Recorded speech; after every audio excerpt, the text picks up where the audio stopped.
नमस्कार, स्वागत है आपका कमोडिटी निवेश में, जहां हम आपको कमोडिटी से जुड़े तमाम सवालों के जवाब देंगे, साथ ही कमोडिटी मार्केट में ट्रेडिंग रणनीति बनाने में भी मदद करेंगे। तो सवाल पूछने का तरीका बता देते हैं।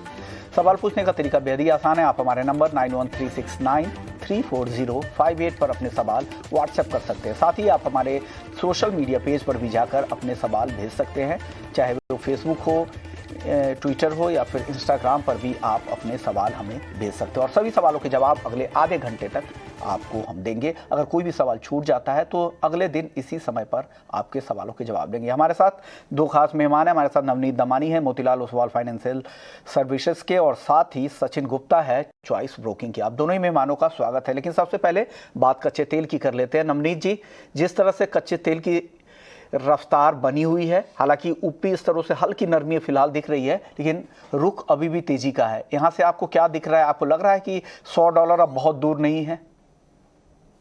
वेल, कच्चे तेल में टाइम एंड अगेन ये आशंका होती है कि बहुत बढ़ गया है, अब यहाँ से करेक्शन आना चाहिए। एंड मैं नहीं, मेरे को लगता है पूरी एनालिस्ट कम्युनिटी या पूरा ग्लोबल मार्केट्स यही एंटिसिपेट कर रहा है कि इतनी बड़ी रैली के बाद करेक्शन मोमेंटम कहीं ना कहीं तो डाई डाउन होगा, बट ऐसा इंडिकेशन लास्ट कुछ दिनों में देखने नहीं मिला है। आज के सत्र में थोड़ी सी नरमी का माहौल देखने मिल रहा है, बट मुझे लगता है कि जब तक एक क्लियर रिवर्सल नहीं आ जाता है टॉप से, और जब तक $90 के नीचे सस्टेनेबल बेसिस पे क्लोज नहीं होता, तब तक मोमेंटम बहुत स्ट्रांग है। और 93 इवेंचुअली $97 तक भी आप WTI जाते हुए देख सकते हैं। तो मेरा बायस पॉजिटिव रहेगा और डिप पे बाय करने की सलाह रहेगी आज के सेशन में भी।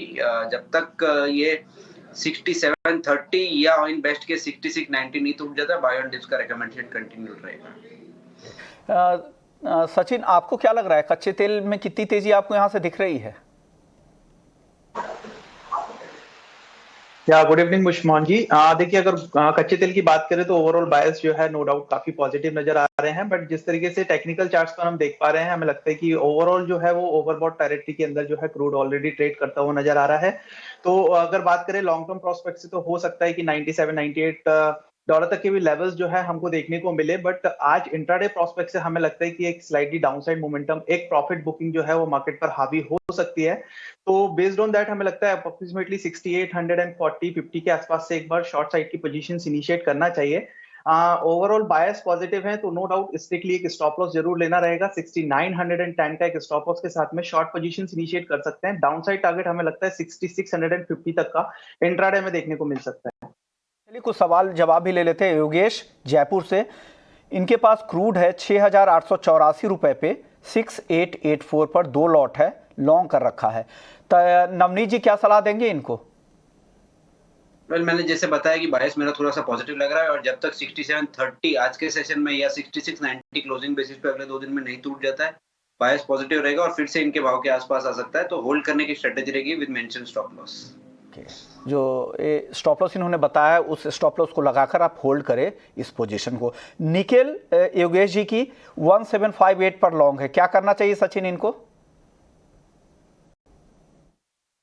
जी बिल्कुल, पोजीशन को होल्ड रखना चाहिए। 1758 के लेवल्स पर है, ऑलरेडी 54-55 के आसपास में ट्रेड कर रहा है। हमें लगता है पोजीशंस को होल्ड करना चाहिए। डाउन साइड में एक स्टॉप लॉस जरूर यहां पर लेना चाहिए। 1740 के आसपास का स्टॉप लॉस के साथ में पोजीशंस को होल्ड रख सकते हैं। हायर साइड में हमें लगता है एक बार 1760 1765 तक के अगर लेवल्स मिलते हैं तो पार्शियल प्रॉफिट बुक करिए, रेस्ट को होल्ड करिए again for the target of 1780। तो ये व्यू है 1740 का, लेकिन स्टॉप लॉस जरूर लगा लीजिएगा। 1760 का टारगेट आ जाए, 1760 1765 के आसपास अगर आए तो आप आधी प्रॉफिट ले जाने की कोशिश करें। कॉपर 753 पे लॉन्ग कर रखा है योगेश जी ने। नवनीत जी क्या सलाह देंगे? 753 पे लॉन्ग है। मेरे हिसाब से 2-3 रुपए का रिट्रेसमेंट कॉपर में आ सकता है। 750 के आसपास भी आपको देखने मिल सकता है। 750 के आसपास फिर से बाय इनिशिएट करिए। 747 का आप स्टॉप लगाइए। 757 761 के टारगेट देखने मिल सकते हैं, तो पोजीशन इंटैक्ट रखिए। 747 will be your mention stop loss. Okay, चलिए अगले कॉलर है किशन, है नासिक से।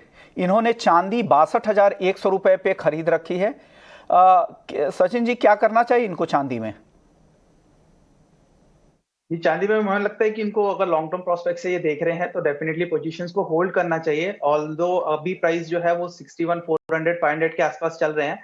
अगर ये बाइंग और कर सकते हैं एवरेजिंग के प्रोस्पेक्ट से, तो यहाँ पर और बाय पोजीशंस इनिशिएट कर सकते हैं। 60,000 के बिलो का एक स्टॉप लॉस रखना रहेगा। अपसाइड पोटेंशियल हमें बहुत ही जल्द चांदी में वापस से 63,500 64,500 तक के लेवल्स देखने को मिल सकता है। चलिए अगले कॉलर का सवाल ले लेते हैं। अशोक कुमार ग्वालियर से है। मार्च में नेचुरल गैस का रेंज क्या होगा? नवनीत जी, क्या रेंज आपको दिख रहा है मार्च के लिए नेचुरल गैस का? मार्च के लिए तो मुझे लगता है बहुत दूर की बात है। फरवरी के अगले 2-3 दिन में भी क्या होगा वो भी कहना थोड़ा सा डिफिकल्ट है। हमने बहुत उठा-पटक का माहौल देखा है। लास्ट वीक 410 तक के हाई देखे थे और आज करीब 325 तक के लो देखे। तो मेरे हिसाब से वोलेटिलिटी बहुत हाई है और 310 का स्तर अगर टूट जाता है तो फिर से नई मंदी शुरू हो जाएगी नेचुरल गैस पे। तब तक बाय ऑन डिप्स की रिकमेंडेशन रहेगी 355 360 तक का टारगेट देखने मिल सकता है। ओके, तो ये व्यू है नेचुरल गैस को लेकर। इनका ही अशोक कुमार का ही एक और सवाल था कि कॉटन केक का दायरा क्या होगा, ऊपर की तरफ कहां तक जा सकता है और नीचे की तरफ कहां तक रह सकता है? सचिन जी, क्या लग रहा है आपको कॉटन केक में? जी सर, कॉटन केक के अंदर आज काफी इंपॉर्टेंट लेवल्स टेस्ट किए हैं इसने, अप्रोक्सीमेटली 306070 के आसपास के, और 3000 का एक साइकोलॉजिकल लेवल यहाँ पर डाउन साइड में बना हुआ है। हमें लगता है कि डाउन साइड जो है वो 3000 के आसपास में एक सपोर्ट है। इन केस वो सपोर्ट ब्रेक होता है तो 2930 तक के लेवल्स देखने को मिल सकते हैं। वहीं हायर साइड में अगेन अगर प्राइस सस्टेन होते हैं 3130 पर, तो वापस से एक अपसाइड की पोजीशंस वहां पर बनती हुई नजर आएगी for the upside target of 3250 and 70। चलिए एक और सवाल ले लेते हैं। अभी इन्होंने करुणेश जी ने भेजा है 248.50 पे 248 रुपए 50 पैसे पे एल्युमिनियम इनकी खरीद की हुई है। क्या करना चाहिए इनको नवनीत जी? वेल मेरे हिसाब से एल्यूमिनियम में अच्छी स्ट्रेंथ देखने मिल रही है और आज के सुबह के सेशन में देखें तो निकल और एल्यूमिनियम ही जो ऐसे काउंटर थे जो काफी ग्रीन में ट्रेड कर रहे थे। थोड़ा सा retracement second half of the day में देखने मिल रहा है, बट ओवरऑल अंडरलाइंग टोन काफी स्ट्रांग है और पोजीशन इंटैक्ट रखनी चाहिए। यहाँ से भी करीब 2 से 2.5 रुपए का इंक्रीमेंटल गेन अगले 1-2 सेशन में आपको देखने मिल सकते हैं। ओके, एक और सवाल नेचुरल गैस पर ही आया है। 370 पे इनकी खरीद है। राकेश गर्ग है गाजियाबाद से। नेचुरल गैस 370 की बाइंग है, क्या सही कॉल है? काफी नीचे आ गया है भाव। सचिन जी, क्या सलाह देंगे इनको अब? आज के ट्रेडिंग सेशन में जो है वीकनेस कंटिन्यू देखने को मिल रही है और एक्सपेक्टेड है कि इवनिंग सेशन तक जो वीकनेस है वो थोड़ी सी और गहरा सकती है। हमें लगता है एक बार 320 317 तक के लेवल इंट्राडे में देखने को मिल सकते हैं, तो अगर पोजीशन से एग्जिट करना चाहते हैं तो बेटर है। अदरवाइज फिर 317 318 के बिलो के स्टॉप लॉस के साथ में पोजीशंस को होल्ड कर सकते हैं। ओके, नहीं दोनों ऑप्शन है, या तो आप ऊपर का लेवल दिखे तो आप निकलने की कोशिश करें, नहीं तो 317 के नीचे का स्टॉप लॉस लगा के होल्ड कर सकते हैं। तो ये सलाह है। चलिए अब एक सेगमेंट की बात कर लेते हैं कि एग्री बैन को बंद किए हुए करीब 1.5 महीने हो गए। 7 एग्री वायदा को बैन किया गया था 20 दिसंबर को। उसके बाद मकसद ये था सरकार का कि जिस तरह से तेल तिलहन की खास करके जिस तरह से महंगाई बढ़ रही थी, तो इस महंगाई को रोकने के लिए ये कदम उठाया गया था। लेकिन अब ग्राउंड पर क्या हकीकत है? क्या वाकई फ्यूचर्स बैन करने से क्या ये प्रॉब्लम सॉल्व हुआ है या भाव अभी भी बढ़ रहे हैं? क्योंकि फंडामेंटल्स इतने मजबूत है, डिमांड साइड इतनी मजबूत है और सप्लाई की दिक्कत है, इस वजह से यहाँ पर लगातार दाम बढ़ रहे हैं। इस पर बात करने के लिए हमारे साथ 2 मेहमान हैं। नीरव देसाई हैं जीजीएन रिसर्च के, और साथ ही योगेश द्विवेदी जी हैं जो मध्य भारत कंसोर्शियम ऑफ फार्मर्स के सीईओ है। आप दोनों ही मेहमानों का ईटी नाउ स्वदेश पर स्वागत है। सबसे पहले नीरव देसाई जी, क्या लग रहा है, वायदा बैन करने से काम हुआ है? क्या महंगाई कम हो रही है या दाम अभी भी बढ़े जा रहे हैं? क्योंकि इंटरनेशनल मार्केट में तो करीब 14% महीने भर में क्रूड पाम तेल के दाम बढ़ चुके हैं और सोयाबीन के भी दाम करीब इतने ही बढ़े हैं। जी देखिए, मेरे हिसाब से वायदा बैन करने का डिसीजन कंप्लीटली रॉन्ग रहा है गवर्नमेंट का। एक जिसको बोलते हैं पैनिक डिसीजन, एक हेस्टी डिसीजन रहा है, जो कि ऑलरेडी हम मस्टर्ड में पहले देख भी चुके थे और रिकमेंडेशन भी कंटिन्यूस देते आ रहे थे। जब मस्टर्ड को बैन किया था उसके बाद फिजिकल मस्टर्ड स्पॉट जयपुर 42% जिस बेसिस का वायदा था उस प्राइस से 1000-1500 रुपए बढ़ गई, और पूरे जिस समय से मस्टर्ड को बैन किया था, मैं कहूँगा अक्टूबर के मिड से किया था बैन, अक्टूबर अभी फरवरी तक में भी वो मस्टर्ड उस बैन करे हुए प्राइस से 1000-1500 रुपए ऊपर चल रही है। सिमिलरली सोया ऑयल और सीपीओ की भी वही स्टोरी है कि सोया डीगम के प्राइसेस जो 1140-50 रुपए के आसपास के थे वो नीचे में 1110-15 रुपए तक गए। आज की सिचुएशन में वो 1180, 1220 के बाद में अभी लास्ट वीक में 1235-40 रुपए के आसपास ट्रेड कर रहे हैं। तो क्या है, कोई भी प्रोडक्ट जो है वो उसके फंडामेंटल पे ट्रेड करेगा। गवर्नमेंट अगर बोले कि मैं कोई एक डैशबोर्ड को जहां प्राइस डिस्प्ले हो रहा है, एक प्राइस डिस्कवरी मैकेनिज्म को डिस्ट्रॉय कर दूं, तो उससे कुछ नहीं होता। उल्टा है कि उससे कि हमें क्लैरिटी नहीं मिलती कि किस तरीके से मार्केट किस तरफ हेड कर रहा है। आज गवर्नमेंट को या आज जैसे आम लोगों को ये दिख ही नहीं रहा है कि प्राइस किस तरफ जा रहा है। और अंदर खाने इसकी बहुत बड़ी मार उल्टा लोगों को लग रही है।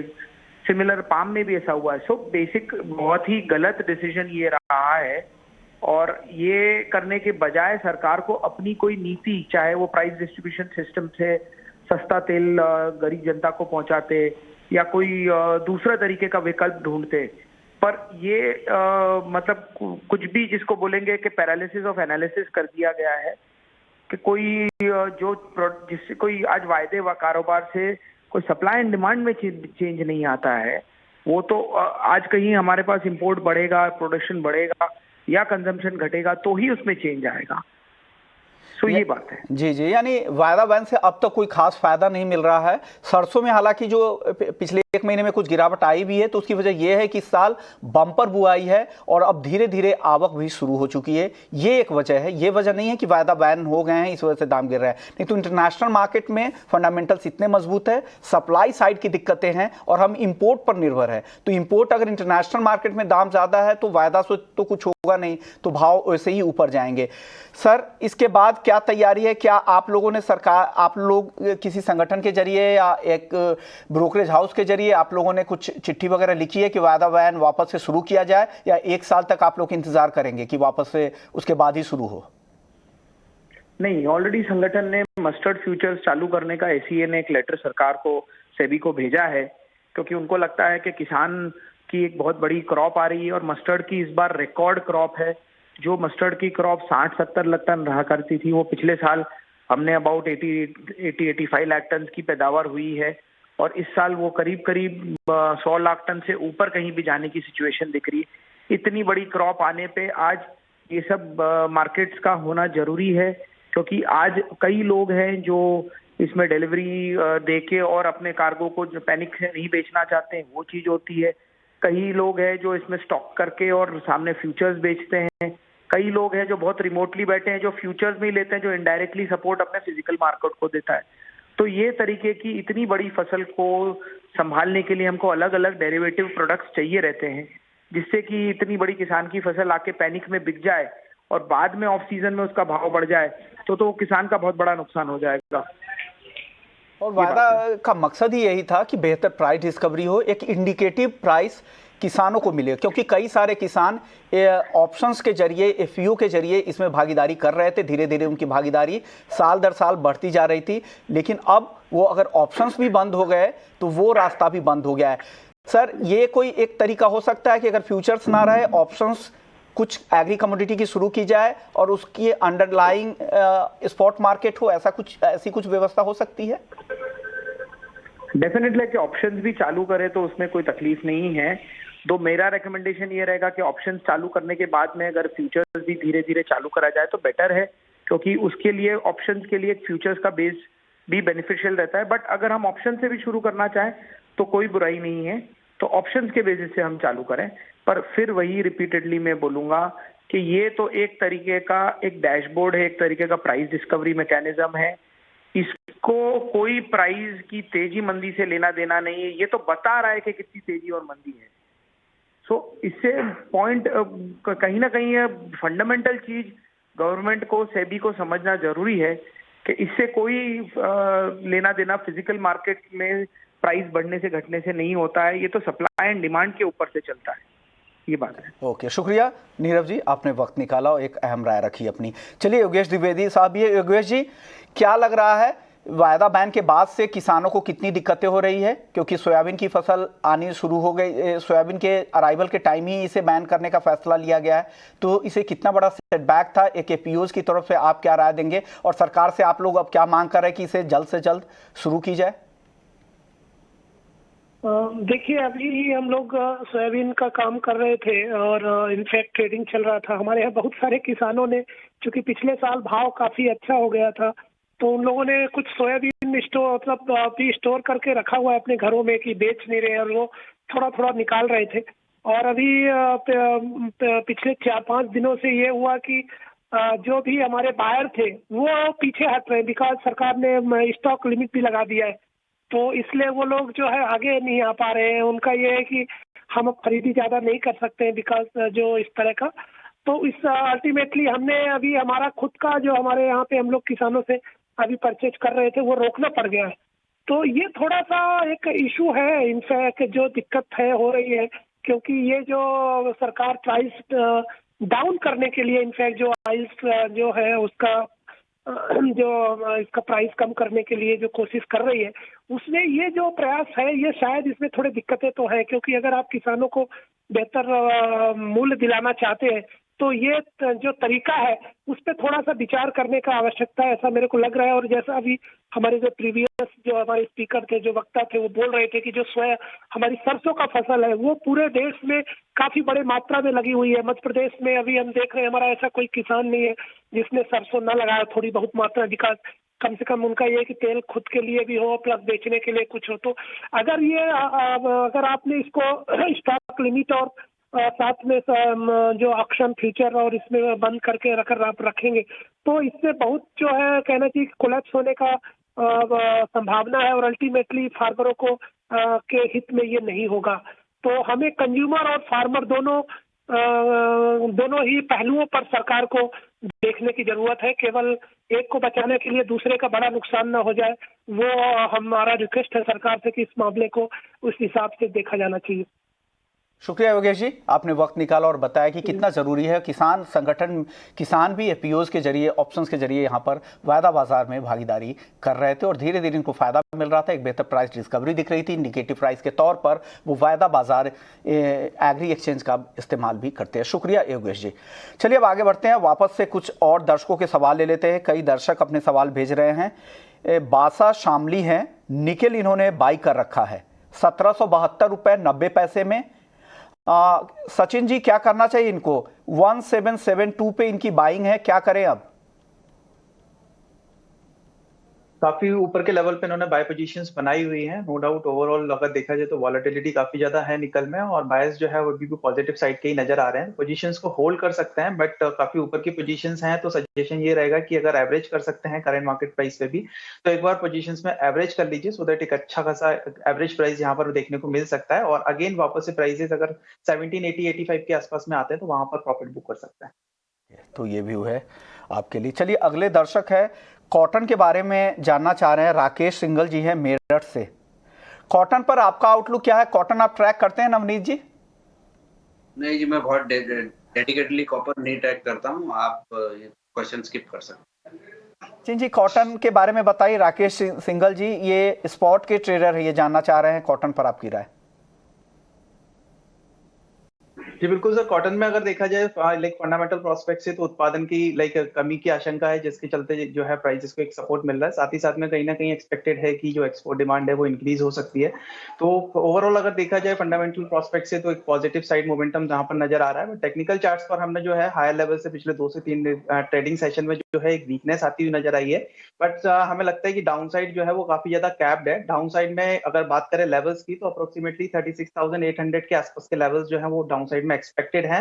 वो फर्दर लेवल्स पर एक बार जो है बाय पोजीशंस वापस से इनिशिएट की जा सकती है। ओवरऑल ट्रेंड अपसाइड का ही है। फॉर द अपसाइड टारगेट हमें वापस से 37,700 और 37,900 के देखने को मिल सकते हैं। ओके।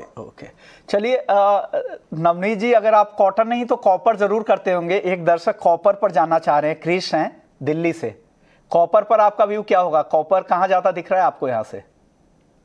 कॉपर एक सीमित दायरे में ट्रेड करता हुआ नजर आ रहा है। ऊपर में $9,900 इंटरनेशनली ब्रीच करना थोड़ा सा डिफिकल्ट हो रहा है, और डोमेस्टिक अगर हम देखें तो नीचे में $9,700 ब्रीच करना थोड़ा सा डिफिकल्ट हो रहा है कॉपर को। तो मेरे हिसाब से रेंज बाउंड ट्रेडिंग अगले 2-3 सेशन में भी चल सकती है।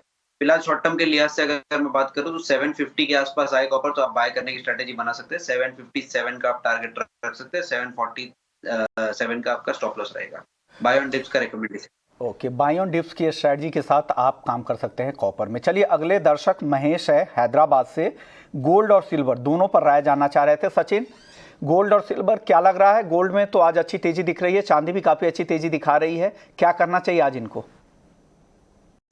जी बिल्कुल, हमें लगता है दोनों ही काउंटर में जो है के ट्रेडिंग सेशन में जो है अपसाइड मोमेंटम देखने को मिल सकता है। गोल्ड में इवन करंट मार्केट प्राइस से भी बाय पोजीशंस इनिशिएट की जा सकती है। स्टॉप लॉस 47,900 का रहेगा।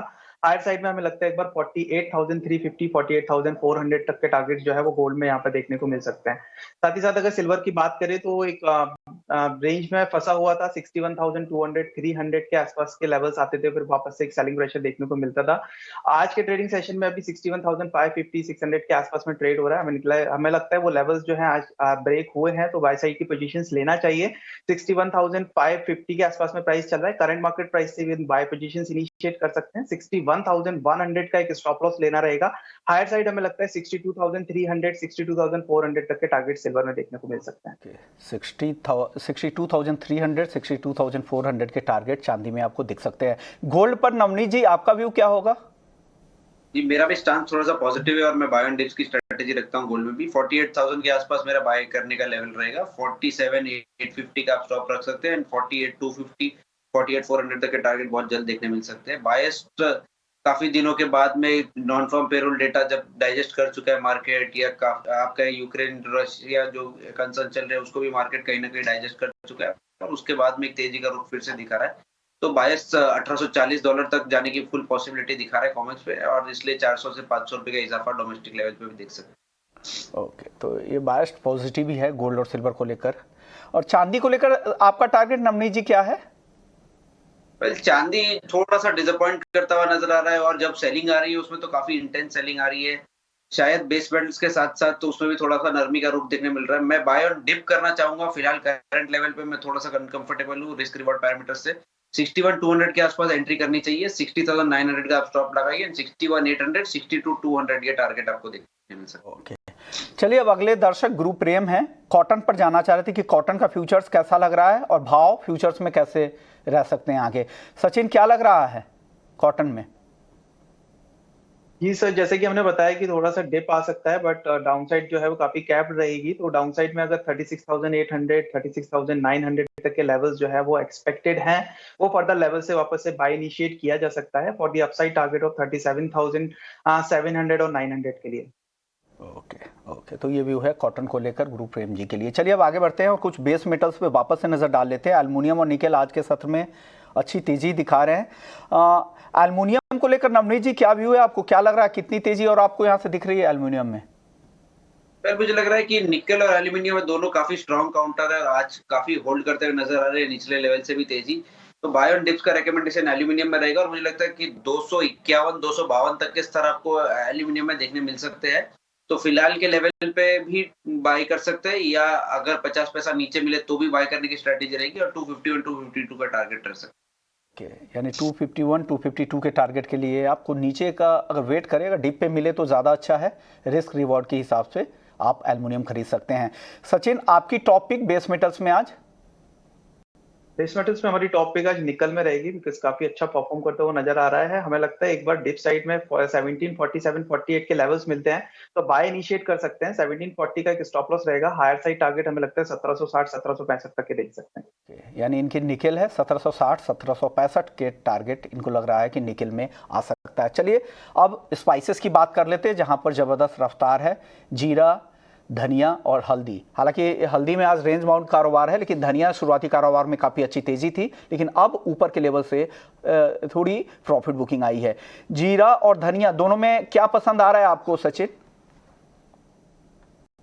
हमें लगता है जीरा बैट यहाँ पर हो सकता है, बिकॉज फंडामेंटल्स काफी सपोर्टिव यहाँ पर नजर आ रहे हैं। ऑल्दो आज के ट्रेडिंग सेशन में अगर हम देखें तो जो क्लोजिंग होने जा रही है मींस थोड़ा सा डिसेसिव यहाँ पर नजर आ रही है। बाय ऑन डिप्स की स्ट्रेटेजी यहाँ पर प्रेफर करेंगे। कल के ट्रेडिंग सेशन में अगर जीरा 20,000 के आसपास में मिलता है तो एक बार बाय पोजीशंस इनिशिएट कर सकते हैं। 19,700 का एक स्टॉप लॉस रहेगा। ओवरऑल बायस पॉजिटिव है, तो अप साइड में हमें लगता है 20,500 के इमीडिएट टारगेट रहेंगे। वो फर्दर लेवल्स ब्रेक करते हैं तो 21,000 और इवन 21,300 तक के टारगेट जीरे में देखने को मिल सकते हैं। ओके, तो ये व्यू है स्पाइसेस काउंटर पर। शुक्रिया सचिन आपका, नवनीत जी आपका, आप दोनों ने वक्त निकाला और दर्शकों के तमाम सवालों के जवाब दिए। तो कमोडिटी निवेश में फिलहाल इतना ही, लेकिन आप बने रहिए 18 स्वदेश पर। ब्रेक के बाद मनी मंत्र। नमस्कार।